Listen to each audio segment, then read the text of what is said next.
मंच पर हमारे साथ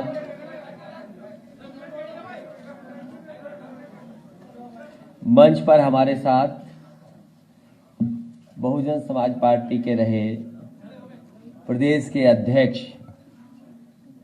आर.एस. कुशवाहा जी, उनके साथ बड़ी संख्या में जो साथी आए हैं, पूर्व विधायक उदयलाल मौर्य जी, मधुसूदन कुशवाहा जी, राम सेवक पाल जी और बड़ी संख्या में साथी हैं जो हॉल में नहीं पहुंच पाए हैं, बगल के हॉल में भी बैठे हैं। साथ ही साथ प्रदेश अध्यक्ष कर्मचारी संयुक्त परिषद के बहुत बड़े नेता और हमारे घर के इटावा के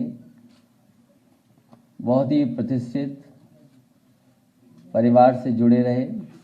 मैं इनका श्री हरिकिशोर तिवारी जी का बहुत बहुत स्वागत समाजवादी पार्टी में कर रहा हूँ। वो अकेले नहीं, बड़ी संख्या में उनके साथ आए हैं। मैं कुछ ही लोगों का नाम बोल पा रहा हूँ। अतुल आक्रोश जी जो बहुत पुराने नेता रहे हैं, आलोक तिवारी जी, भारतेंद्र भारद्वाज जी, इंजीनियर सुरेश कुशवाहा जी, अवधेश नारायण तिवारी जी, लल्ला भैया और बड़ी संख्या में इनके साथी हैं। मैं सभी साथियों का बहुत बहुत स्वागत समाजवादी पार्टी में और इस उम्मीद भरोसे के साथ कि आने वाले समय में समाजवादी पार्टी का इसी तरीके से और मजबूत बनाने का काम करेंगे। पूर्व सांसद विधायक मुजफ्फरनगर से कादिर राणा जी बहुत पुराने नेता हैं, पार्टी से जुड़े रहे, नेताजी का हमेशा आशीर्वाद रहा। राजनीति में कभी कभी इधर उधर चीजें हो जाती हैं, आज फिर हमारे साथ आए हैं। न केवल वो अकेले आए हैं बल्कि बड़ी संख्या में साथियों को लेकर के आए हैं। मैं उन सभी साथियों का, कादिर राणा जी का बहुत बहुत धन्यवाद देता हूं, बहुत बहुत बधाई देता हूं, बहुत बहुत स्वागत करता हूं। साथ में अमरपाल सिंह जी हैं, शाह मोहम्मद राणा, इजाउल हक त्यागी और बड़ी संख्या में जो साथी नहीं हॉल में पहुंच पाए, बाहर हैं, कुछ छोटे हॉल में बैठे हैं। इंजीनियरिंग मयंक श्रीवास्तव जी का बहुत बहुत धन्यवाद देता हूं। परशुराम वर्मा जी, लोधी जी समाज के जो फरक्काबाद के बड़े नेता हैं, इनके साथ बड़ी संख्या में लोग आए। मैं आपका भी बहुत बहुत स्वागत करता हूं। आप यहां आ जाओ स्टेज पर, जो सब लोग देख लेंगे आपको। अरुण कुमार मिश्रा जी जो पूर्व में कर्मचारी रहे, आज रिटायर हैं और चुनाव लड़ चुके हैं और अब समाजवादी पार्टी में आप साथ आ रहे हैं। मैं आपका भी बहुत बहुत स्वागत करता हूं। एक बार फिर आर.एस. कुशवाहा जी, उदयपाल मौर्य जी, मधुसूदन जी का, राम सेवक पाल जी का समाजवादी पार्टी में जुड़ने पर मैं इन सब के साथियों के साथ स्वागत करता हूं, बधाई देता हूं और मुझे पूरा भरोसा है कि आने वाले समय में जो समाजवादी पार्टी लड़ाई लड़ रही है, उस लड़ाई को और मजबूत बनाने का काम करेंगे।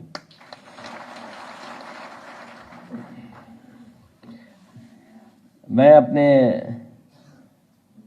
हरकिशोर तिवारी जी को, जो कर्मचारी संयुक्त उसके अध्यक्ष हैं, मैं उन्हें भरोसा दिलाता हूं कि हमेशा कर्मचारियों के सवालों पे आपने सरकार को घेरा, मदद भी की उनकी। आज आप समाजवादी पार्टी से जुड़ रहे हैं।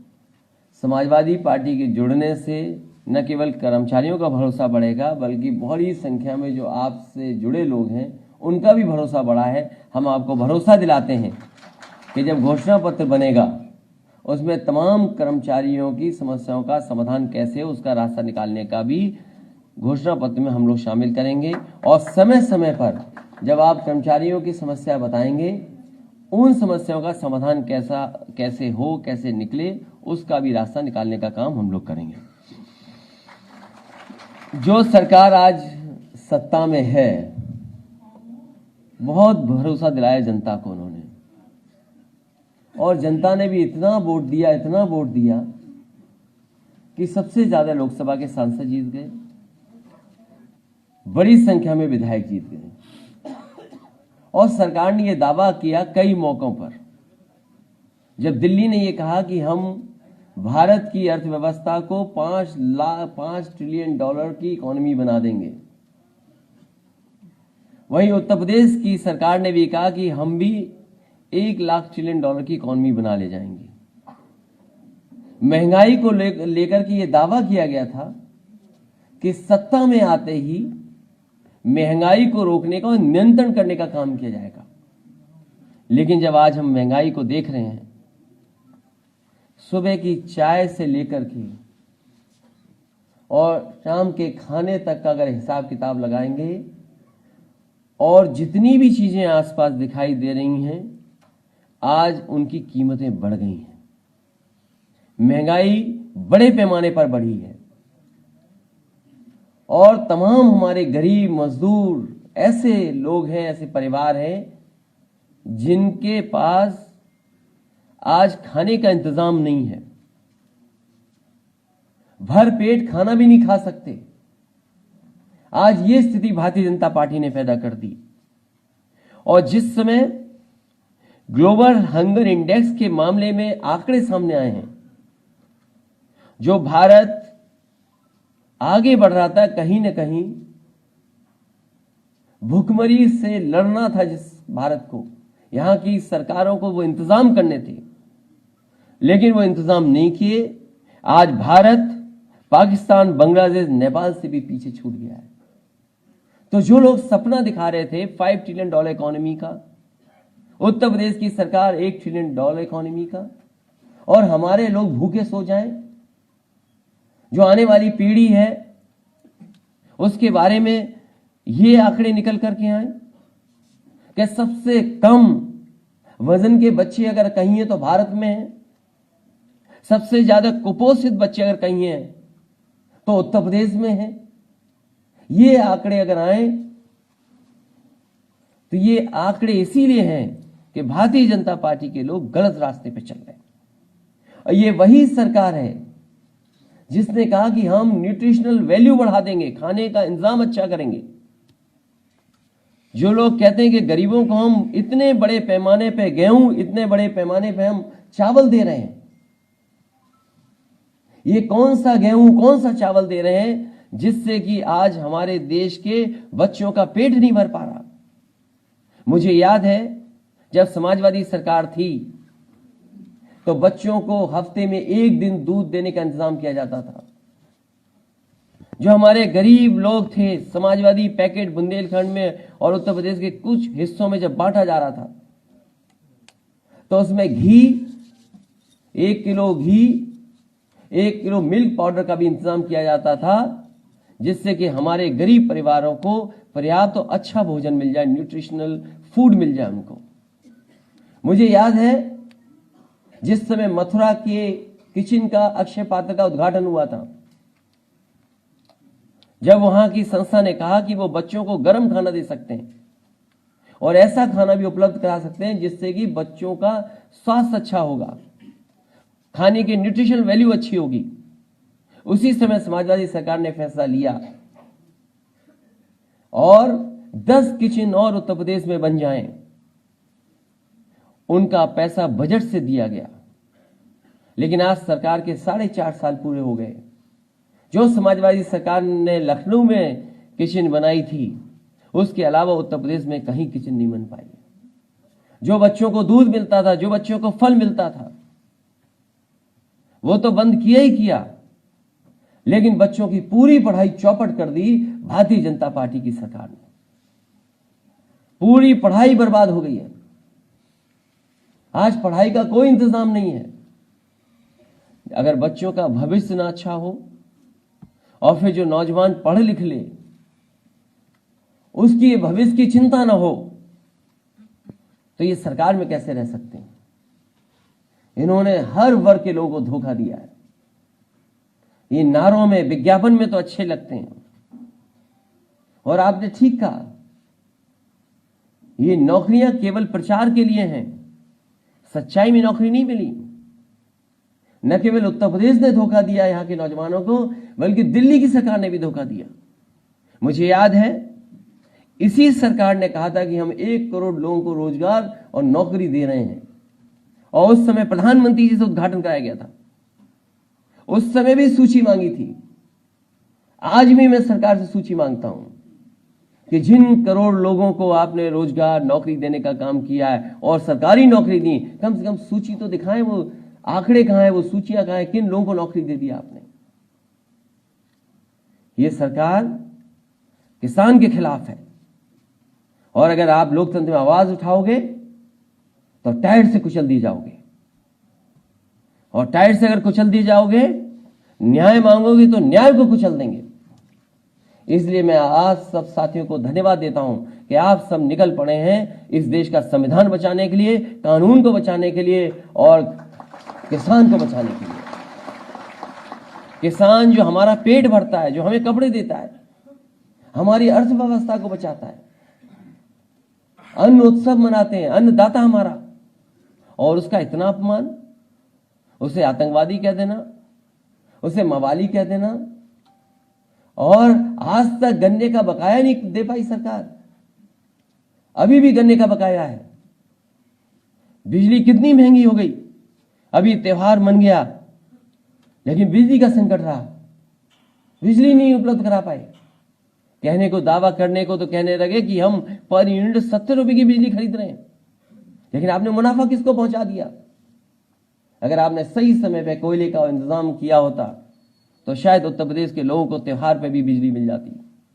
त्योहार पे भी ये बिजली नहीं दे पाए। इसलिए इस सरकार को हटाने के लिए, और सरकार के पास है ही क्या, नाम बदलना, नाम बदलना सरकार को, नाम बदलना, रंग बदलना, नेम प्लेट बदलवाना, स्टूल पर बैठवाना, होर्डिंग लगवाना, गंगा जल छिड़कवाना,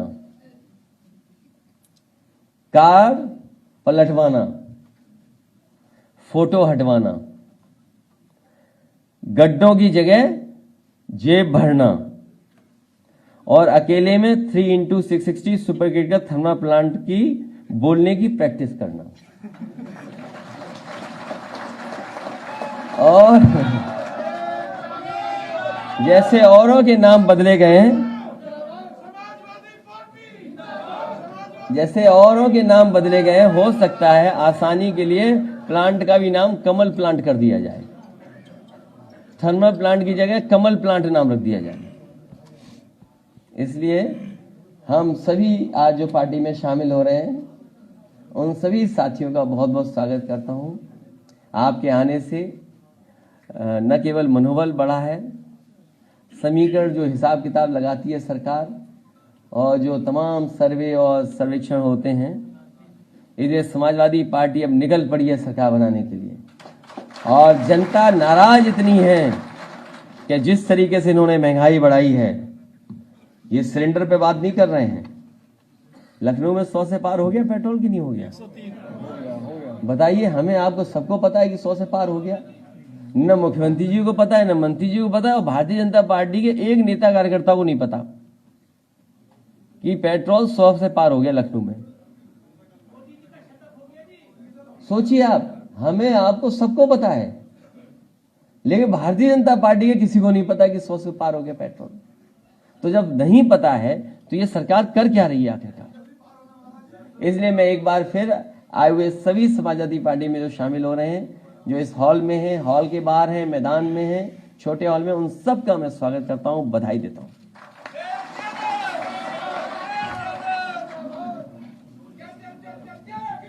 अभी नारे मत लगाइए, सभी से हमारा निवेदन है कि नारे न लगाएं।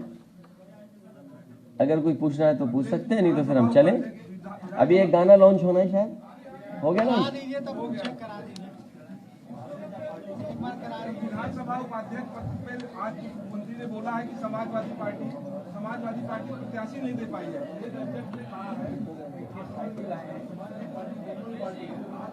किसने कहा? देखिए, भारतीय जनता पार्टी को ये बताना चाहिए कि लखनऊ के साथ साथ उत्तर प्रदेश में कई जगह पेट्रोल 100 से ऊपर पार हो गया है। सवाल, आज जनता का सवाल यह है कि हर चीज उन्हें महंगी खरीदनी पड़ रही है। केवल पेट्रोल नहीं, डीजल की कीमत जो बढ़ी है, उसका जवाब भारतीय जनता पार्टी के पास क्या है? जो एलपीजी सिलेंडर की कीमत बढ़ी है उसका क्या जवाब है? जो सरसों का तेल, मैं अभी बुंदेलखंड गया था और मैं बुंदेलखंड के किसान भाइयों को और वहां के नौजवानों को कह के आया हूं कि हर जिले में मंडी बनी थी। जब से 3 काले कानून आ गए हैं भारत सरकार की, मंडियां रोक दी गई हैं, मंडियों का काम रोक दिया गया है, उनका निर्माण नहीं हो रहा है। आखिरकार किसान को कहां मिलेगी उसकी कीमत? बुंदेलखंड हमारा ऐसा है जहां पर तिल, सरसों, सोयाबीन और तमाम ऐसी फसलें हो सकती हैं। समाजवादी सरकार बनेगी, हम विशेष योजना चला करके तिल, सरसों और सोयाबीन का उत्पादन कैसे बढ़े, किसानों को क्या मदद पहुंचाएं और मंडियों में क्या सुविधा दें कि जब हमें सरसों का तेल, तिल का तेल वहीं का वहीं बना दें और सीधा बाजार में पहुंचा दें। तो ये भारतीय जनता पार्टी को पता ही नहीं है कि सरसों का तेल 200 रुपए पार हो गया। और अगर भारतीय जनता पार्टी से आप पूछेंगे सरसों का तेल क्यों महंगा हो गया, तो वो कहेंगे कि सरसों के तेल पे हम मिलावट नहीं कर पा रहे हैं, इसलिए सरसों का तेल महंगा है। और मिलावट करने के लिए अब बड़े बड़े उद्योगपतियों को सुविधा देने जा रहे हैं। मिलावट हो सरसों के तेल में, सरसों का तेल सस्ता हो जाए, इसलिए बड़े बड़े उद्योगपतियों को राहत, सुविधा, सब्सिडी, ग्रांट या अलग से पैकेज देने का काम भारतीय जनता पार्टी करने जा रही है, जिससे कि सरसों का तेल में मिलावट हो जाए और शुद्ध सरसों का तेल जनता को न मिले। वो मिलावट का सरसों का तेल खाएं, पिएं, लें और उससे लाभ पहुंचा रहे हैं बड़े लोगों को। तो क्या बीजेपी को नहीं पता? ये जो बीजेपी के लोग हैं, गुस्सा कौन करता है? जिसके हाथ से सब चीज फिसल जाती है। अब समय गया इनका, उनको पता है कि जनता बैठी हुई है कि कब इनकी कुटाई करने का मौका मिल जाए। वोटों से कुटाई होगी इस बार इनकी, वोटों से कुटाई होगी। सम्मेलन आज मुख्यमंत्री कर रहे हैं, किसका सम्मेलन कर रहे हैं? सम्मेलन कर रहे हैं, वहां गए थे, उन्होंने वो खुद ही पिछड़े नहीं है? वो पिछड़ों के लिए, वो क्या खुद पिछड़े हैं क्या? कौन? आउटसोर्सिंग के लिए सर आप बताइए। नहीं, तो वो जो आप मांग कर रहे हैं लगातार ये ये आउटसोर्सिंग अगर चलती रही और जिस तरीके से अभी इशारा किया आपने, ईस्ट इंडिया कंपनी का इशारा दिया, एक कानून ने जो कंपनी व्यापार करने आई थी उसको सरकार बना दिया था। और भारतीय जनता पार्टी के लोग सरकार में बैठ करके सरकारी कंपनियों को धीमे धीमे बेच करके पूरी कंपनी बना देंगे सरकार को। और एक दिन देखना आप, ये सरकार से हट करके सरकार को भी आउटसोर्स करके चले जाएंगे। है? क्या चीज? स्टेट का हेल्थ विजन सबसे खराब है। सपा की सरकार आई तो हेल्थ विजन क्या होगा? अब उद्घाटन पे उद्घाटन, शिलान्यास का शिलान्यास, और भारतीय जनता पार्टी के सबसे बड़े नेता, उनके नाम पर मेडिकल यूनिवर्सिटी का शिलान्यास हुआ था लखनऊ में। वो जब चल रही है, डॉक्टर राम मनोहर लोहिया, हमारा जो मेडिकल कॉलेज नेताजी ने हम लोगों ने बनाया था, उसके 9th फ्लोर पे। तो जो लोग 4.5 साल में अटल बिहारी वाजपेयी जी के नाम पर मेडिकल यूनिवर्सिटी नहीं बना सकते, कोविड के समय पर लोगों को अनाज छोड़ सकते हैं, उनसे क्या उम्मीद करोगे स्वास्थ्य सेवाओं की? इसलिए इनको हटाइए, उत्तर प्रदेश का स्वास्थ्य बेहतर करिए, समाजवादी सरकार लाइए जिससे कि स्वास्थ्य सेवाओं को बेहतर कर सके।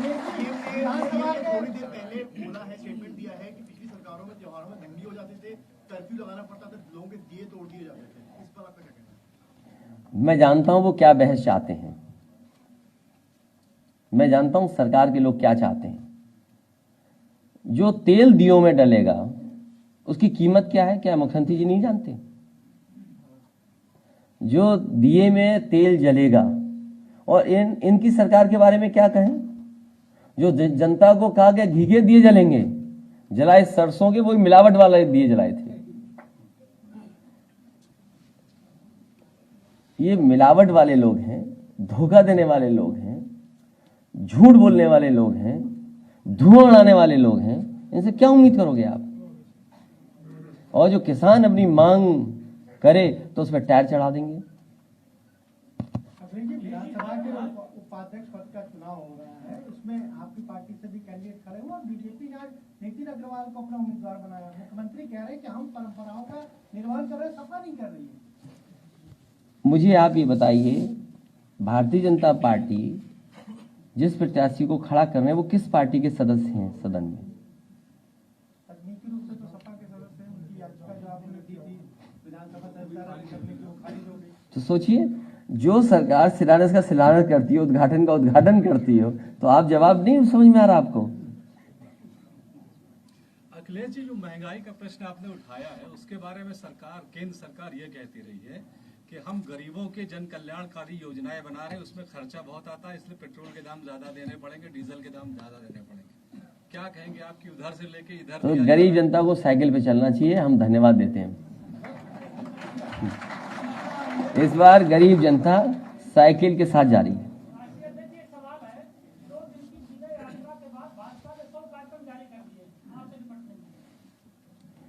100 करें वो 1000 करें, जनता इस बार उन्हें हटा देगी।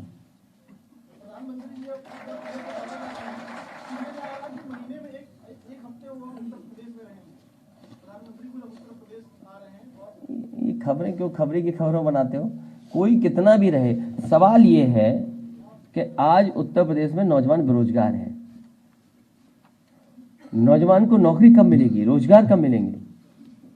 और इन्वेस्टमेंट के तमाम आयोजन हुए उत्तर प्रदेश में। आपको सवाल ये पूछना चाहिए कि उत्तर प्रदेश में जो आयोजन हुए थे, बड़े बड़े कार्यक्रम हुए थे इन्वेस्टमेंट के, जिसमें देश के बड़े बड़े उद्योगपति आए थे, उन सभी उद्योगपतियों ने वादा किया था, MOU साइन किए थे और ये कहा था कि उत्तर प्रदेश में लगभग 5 लाख करोड़ का इन्वेस्टमेंट आएगा। आखिरकार वो इन्वेस्टमेंट कहां दिखाई दे रहा है, किस जिले में दिखाई दे रहा है? और जो भी इंफ्रास्ट्रक्चर का काम हुआ था, सड़कों का बनना, बिजली का उत्पादन बढ़ना या और सुविधाएं देना, वो आखिरकार समाजवादी सरकार की थी। आज ये सरकार क्या कर रही है?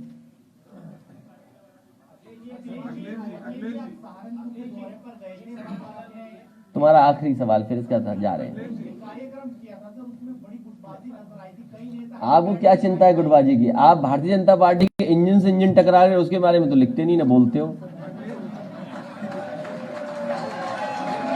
एक नहीं नहीं नहीं नहीं नहीं, नहीं ये बहुत अभी नए हैं पत्रकार, ये अभी आए, इन्हें ये नहीं पता उत्तर प्रदेश में मुख्यमंत्री बनना था किसी और को। वो अपना पूजा पाठ कर रहे थे, जब तक पूजा पाठ खत्म नहीं हुई बन कोई और गया मुख्यमंत्री। और एक अधिकारी रिटायर होकर के मंत्री बनने आए थे, डिप्टी CM बनने आए थे, उनको मन मर्जी का घर भी नहीं मिला है। वो अपनी मन मर्जी का घर उन्हें अलॉट हो गया था, वो घर भी छीन लिया गया। तो हमारी एक जिले की, एक ब्लॉक में, तहसील में कहीं गुटबाजी है, उसकी चिंता है। जो इंजन से इंजन टकरा रहे हैं उनकी कोई चिंता ही नहीं आपको। बड़े पत्रकार हो शायद, है? देखिए, मुख्यमंत्री से बड़ा झूठ कोई बोल ही नहीं सकता। मैं तो उनसे कहूंगा कि आज बिजली विभाग में जाएं और बिजली विभाग में जानकारी करें कि जो कर्मचारी इंजीनियर्स थे या जो उस समय फैसला लिया गया था अक्टूबर 2016 में, दिवाली से पहले, कि किन जगहों पर 24 घंटे, मुख्यालयों पर 24 घंटे और तहसील स्तर पर 18 घंटे बिजली की सुविधा, ट्रांसमिशन लाइंस बिछाना, सब स्टेशंस बनाना, डिस्ट्रीब्यूशन सिस्टम को बेहतर करना। जो आज बिजली उत्तर प्रदेश में भी चल रही है, घरों तक पहुंच रही है, वो भी समाजवादी पार्टी की देन है कि जिसने जनरेशन से लेकर के ट्रांसमिशन और डिस्ट्रीब्यूशन में अच्छा काम किया था। ये सरकार बताए कि ट्रांसमिशन में कितना काम किया है। और जो अकेले में प्रैक्टिस करते हैं कि 3x660 super critical thermal plant, वो करना छोड़ें। जो समाजवादी सरकार में प्लांट बने थे, अगर वो आज बन करके तैयार हो गए होते तो शायद उत्तर प्रदेश में 17 रुपए पर यूनिट बिजली नहीं खरीदनी पड़ती। तो इसलिए आपको ये कहना चाहिए कि मुख्यमंत्री होकर के किसी को झूठ नहीं बोलना चाहिए। और उत्तर प्रदेश को योग्य सरकार चाहिए, योगी सरकार नहीं चाहिए। उत्तर प्रदेश को योग्य सरकार चाहिए। आपने कहा कि सपा आप निकल पड़ी है, सपा निकल पड़ी आप कह रहे हैं, तो कैंडिडेट के नाम की घोषणा कब तक करेंगे और क्या आपकी कोई चॉइस है? अगर आप चुनाव लड़ रहे हो कहीं से, हमें बताओ, चुपचाप पर्ची दे दीजिए हमें, तो विचार कर लेंगे उसमें। क्या इस बार टिकट के लिए कोई सर्वे आपने कराया और उसी के आधार पर कैंडिडेट सिलेक्शन होगा? ये हमारे कार्यकर्ता साथी हैं, यही हमारे सर्वे कर रहे हैं और यही मदद करेंगे, यही जिताएंगे।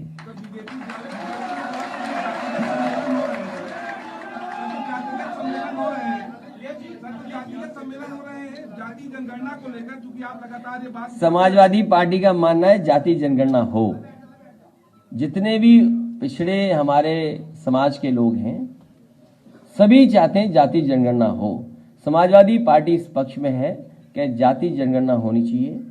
एक समय पर जब कांग्रेस की सरकार थी, लोकसभा के अंदर नेताजी आदरणीय लालू प्रसाद यादव जी, आदरणीय शरद यादव जी, तीनों ने मिलकर के और दक्षिण भारत के कई प्रोमिनेंट लीडर्स ने मिलकर के कांग्रेस से भी ये कहा था कि कांग्रेस जाति जनगणना करे।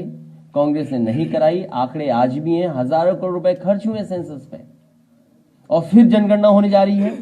समाजवादी पार्टी की मांग है कि सभी जातियों की जनगणना होनी चाहिए। पिछड़ों की आबादी कितनी है इसकी भी जनगणना होनी चाहिए। प्राइवेट सेक्टर आरक्षण पर क्या कहना है? हम पक्ष में हैं, उसमें क्या सोचना है, दिमाग क्या लगाना उसमें। क्या चीज? अब हमारे पास कर्मचारियों के नेता आ गए हैं, अब हम विचार करेंगे। हर बात अभी खोल देंगे तो बीजेपी नकल कर लेगी। जिस बीजेपी ने कोई काम नहीं किया वो कुछ नकल कर लेगी। बीजेपी के अध्यक्ष कह रहे हैं कि दिल्ली जाने में काफी आराम हो गया, जब से योगी जी आए हैं सब्जी बहुत अच्छी हो गई। पानी के जहाज से जाते हैं क्या? जाते तो एक्सप्रेस वे से ही होंगे।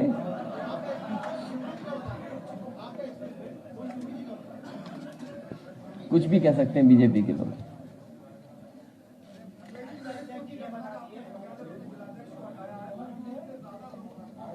उसमें कई पार्टियां थी और उसको कार्रवाई कर दी और पुलिस अपना कार्रवाई करे, बेटी को न्याय मिले। राष्ट्रीय अध्यक्ष जी, अब तो कुशवाहा जी भी यहाँ आ गए हैं, वहाँ पे दो ही लोग बचे हैं, बहन जी और सतीश चंद्र मिश्रा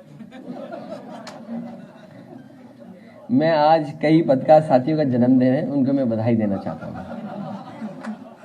आशुतोष त्रिपाठी जी, उनको बहुत बधाई। सुनील कुमार रैदास, उनको बधाई। सुशील सहाय, उनको बहुत बहुत बधाई आज उनके जन्मदिन पर।